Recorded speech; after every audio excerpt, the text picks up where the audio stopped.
mengenai PKWU dan kita akan membahas tentang perencanaan usaha makanan daerah. Yang kita akan bahas tentang usaha rencana pengolahan makanan daerah. Yang pertama adalah memahami perencanaan usaha pengolahan makanan khas asli daerah dari bahan pangan nabati dan hewani, meliputi ide dan peluang usaha, sumber daya, administrasi, dan pemasaran. Lalu nanti kita akan membuat rencana usaha pengolahan makanan khas asli daerah dari bahan pangan nabati dan hewani, meliputi ide dari peluang usaha, sumber daya, administrasi, dan pemasaran. Yang pertama adalah perencanaan usaha. Apa sih perencanaan usaha itu? Perencanaan usaha atau yang kita sebut dengan business plan adalah langkah-langkah yang harus dikerjakan oleh pelaku bisnis untuk mencapai tujuan atau target bisnis dalam jangka waktu tertentu. Perencanaan usaha menggambarkan visi, misi, tujuan, dan strategi usaha yang akan dilaksanakan dan dicapai beberapa tahun ke depan.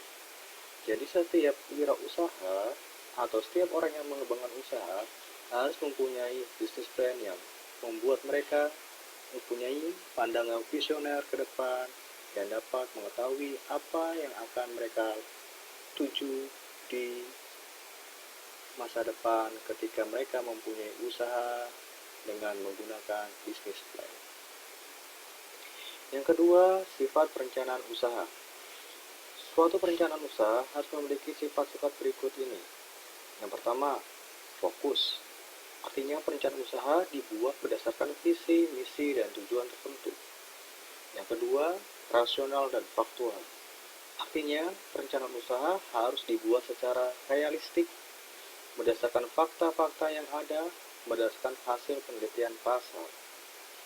Yang ketiga, berkesinambungan dan estimasi, artinya perencanaan usaha dibuat untuk terus-menerus atau berkelanjutan, disertai dengan perkiraan tentang kondisi di masa mendatang.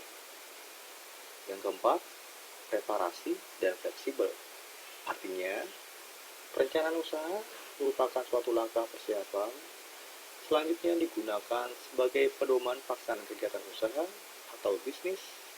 Namun demikian, perencanaan dapat mengalami perubahan sesuai dengan tuntutan kondisi yang dijumpai. Yang kelima, operasional, artinya perencanaan usaha harus dibuat sederhana mungkin, rinci, dan harus dapat dilaksanakan. Kemudian kita membahas tentang tujuan perencanaan usaha. Yang pertama, tujuan perencanaan bisnis atau usaha antara lain untuk menghitung jumlah dana atau modal yang diperlukan untuk mengelola suatu usaha. Yang kedua, membantu pembisnis untuk selalu fokus pada tujuan yang telah direncanakan. Yang ketiga, membantu pembisnis dalam menghadapi persaingan pasar. Yang keempat, acuan dalam pelaksanaan kegiatan bisnis. Yang kelima, standar yang digunakan saat melakukan evaluasi bisnis. Selanjutnya, langkah-langkah perencanaan usaha. Langkah-langkah perencanaan usaha antara lain meliputi yang pertama adalah analisis peluang usaha yang akan kalian buat nanti. Yang kedua, menentukan jenis usaha yang akan dilakukan, meliputi perencanaan tenaga kerja, termasuk struktur organisasinya, modal, material, mesin yang digunakan, metode, dan pasar, dan distribusinya. Membuat studi kelayakan usaha. Yang keempat, menyusun proposal usaha yang merupakan dokumen tertulis dan perencanaan usaha. Terima kasih.